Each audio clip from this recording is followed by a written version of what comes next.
आता सिंह लग्नाचा स्वामी कोण येतो तर सूर्य येतो. आता सूर्यापासून आपण काय बघतो तर राजसत्ता, अधिकार, प्रतिष्ठा, नेतृत्व, शासन यांचा हा प्रमुख ग्रह आहे सूर्य म्हणजे. म्हणून अर्थातच सूर्य जर म्हणून सिंह लग्नाच्या व्यक्तीच्या कुंडलीत योग्य ग्रह संयोग असल्यास त्या व्यक्तीला सरकारी क्षेत्र, प्रशासन, संरक्षण, न्याय किंवा राजकीय क्षेत्रामध्ये उच्च पद असं प्राप्त होतो. आता लग्न आणि लग्नेशाचा जर विचार केला आपण म्हणजे थोडक्यात सूर्याचा म्हणजे रवीचा जर विचार केला तर सूर्य जर आता केंद्रात असेल म्हणजे केंद्रात म्हणजे 1, 4, 7 आणि 10 भावात असेल किंवा त्रिकोणात असेल किंवा शुभ ग्रहांच्या दृष्टीस असेल तर व्यक्तीला सरकार, प्रशासन आणि अधिकार हे पद प्राप्त होतं आणि अशा ठिकाणी व्यक्ती व्यवस्थितरित्या कार्य करतो. आता इथे जर बघितलं आपण समजा 10व्या भावात वृषभ राशीत असेल. आता 10वा भाव इथे सिंह लग्नामध्ये 10व्या भावामध्ये वृषभ रास येते. हं? आणि वृषभ रास येते आणि तिथे जर सूर्याचा चांगला संबंध येत असेल म्हणजे 10व्या भावात वृषभ राशीत जर सूर्य असेल किंवा बुध, गुरु, शनी यांच्याशी जर सूर्याचा चांगला संबंध जर येत असेल तर अशा व्यक्तींना सरकारी नोकरी, पद प्रतिष्ठा हे प्राप्त होताना आपल्याला दिसतं. तर या शुभ योग जर यांचा जर चांगला येत असेल सूर्याचा आणि लग्न कुंडली जर सिंह राशीची असेल तर सूर्याचं तिथं आधिपत्य झालं म्हणजे त्या पूर्ण लग्नावर, पूर्ण कुंडलीवर अधिकार जो झाला तो सगळ्यात जास्त सूर्याचा झाला. आणि सूर्य जर शुभ स्थितीत असेल तर निश्चितच जातकाला सरकारी नोकरी आणि पद, प्रतिष्ठा, मान, सन्मान या गोष्टी आपल्याला प्राप्त होताना दिसतात. आता यामध्ये सूर्य आणि बुधाची जर युती जर असेल अशा सिंह लग्नामध्ये तर सूर्य आणि बुध म्हणजे बुधादित्य योग होतो. तर अशा लोकांना जर अशा योग जर घडून आला तर प्रशासकीय अधिकारी, सरकारी अधिकारी किंवा अकाउंट सेक्शनमध्ये यांचं आपल्याला कार्य करताना दिसतं. आता इथे दशम भावाचा जर विचार केला तर सिंह लग्नात दशम भावामध्ये वृषभ रास येते आणि वृषभ राशीचा शुक्र हा स्वामी हा शुक्र आहे. तर अर्थातच शुक्र हा व्यावसायिक क्षेत्र, व्यवहार कौशल्य आणि जबाबदारी दर्शवतो. जर शुक्र बलवान असेल आणि सूर्य, गुरु किंवा शनी यांच्याशी संबंध ठेवत असेल तर व्यक्तीला सरकारी शिक्षण, बँकिंग सेक्टर किंवा कलात्मक प्रशासकीय पद मिळते. तर सिंह लग्नामध्ये दशम भावामध्ये जी राशी येते ती वृषभ येते आणि वृषभ राशीचा जो स्वामी आहे तो शुक्र आहे.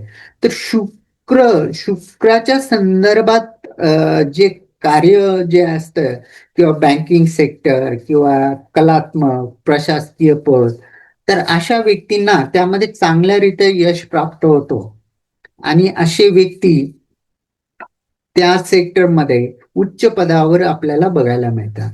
आता उदाहरण जर घेतलं आपण तर शुक्र जर 10व्या भावात किंवा सूर्याच्या युतीत असेल तर अशा व्यक्तींना सरकारी संस्था, सांस्कृतिक विभाग, वित्तीय संस्था किंवा न्याय व्यवस्थापन या ठिकाणी आपल्याला नोकरी करताना आपण बघतो किंवा त्या ठिकाणी त्यांना नोकरीमध्ये चांगल्या प्रकारे यश प्राप्त होतं.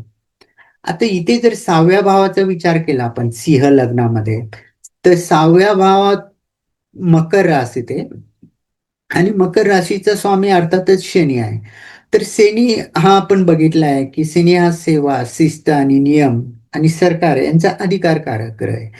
तर अर्थातच कुंडलीत जर शनी बलवान असेल आणि त्याचा संबंध जर सूर्याशी शुभ संबंध येत असेल तर व्यक्तीला सरकारी नोकरीत, विशेषतः प्रशासकीय अधिकारी, पोलीस, सैन्य, न्याय, लेखापरीक्षण किंवा तांत्रिक सेवेमध्ये यशस्वी यश मिळतं.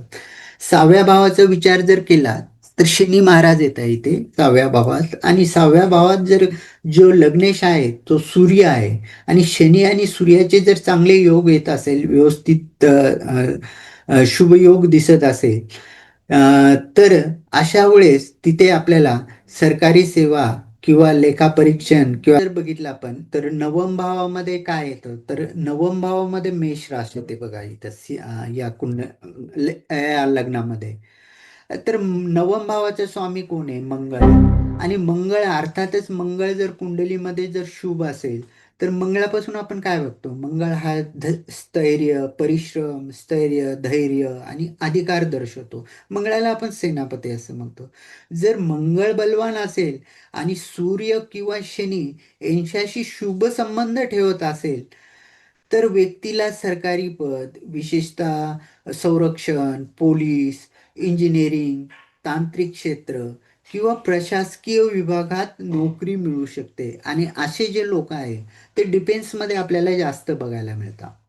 डिफेन्स मिलिटरी यांचे हे जे लोक आहे आपल्याला इथे आपण बघायला जास्त प्रमाणात बघायला मिळतात. म्हणजे इथे मंगळाची जर सूर्याशी युती असेल तर तो एक राजयोग पण तयार होतो. आणि त्यावेळेस माणसाला अधिकारपद शासन आणि सैन्य पोलीस क्षेत्र इतरत्र आपल्याला त्या कुंडलीमध्ये योग मिळताना दिसतात. आता थोडक्यात जर आपण सिंह लग्नाचा ऑल ओव्हर जर विचार केला सिंह लग्नाचा तर सिंह लग्नामध्ये तर सूर्य बलवान असणं गरजेचंच आहे. कारण सूर्य हा लग्नेश पण आहे आणि सूर्यापासून आपण अधिकाराचा ग्रह आहे. अधिकार हे कारक तत्व आहे. त्याचप्रमाणे शनी हा सेवा आणि स्पर्धेचा कारक आहे म्हणून शनी महाराज हे षष्ठ स्थानात येतात आणि तिथून आपण नोकरी बघतो. तर अर्थात ते पण बलवान पाहिजे. कुंडलीत चांगली स्थिती पाहिजे त्यांची. आता जर आपण भाग्येशाचा विचार केला तर भाग्येशी तर मंगळ आहे. आता मंगळाचं म्हणजे मेष राशीत आहे तर इथं मेष राशीचा स्वामी मंगळ आहे. अर्थातच यांचा सर्वांचा संबंध 6व्या 9व्या किंवा 10व्या भावाशी जर येत असेल परस्पर कोणताही संबंध दृष्टी योग तयार होत असेल तर अशा वेळेस आपण सांगू शकतो की तुमच्या कुंडलीमध्ये सरकारी नोकरीचा योग आहे. आणि अशा व्यक्तीला अधिकार पद पोलीस सैन्य प्रशासन बँकिंग न्याय किंवा तांत्रिक क्षेत्रामध्ये सरकारी नोकरीत उच्च स्थान मिळते. म्हणजे तिथं ते डिपार्टमेंटली पण ग्रो अचीव करता असे व्यक्ती जे आहे. कारण सिंह लग्नामध्ये जो स्वामी आहे सिंह लग्नाचा तो रवी आहे आणि रवी अधिकाराचा प्रतिग्रह आहे.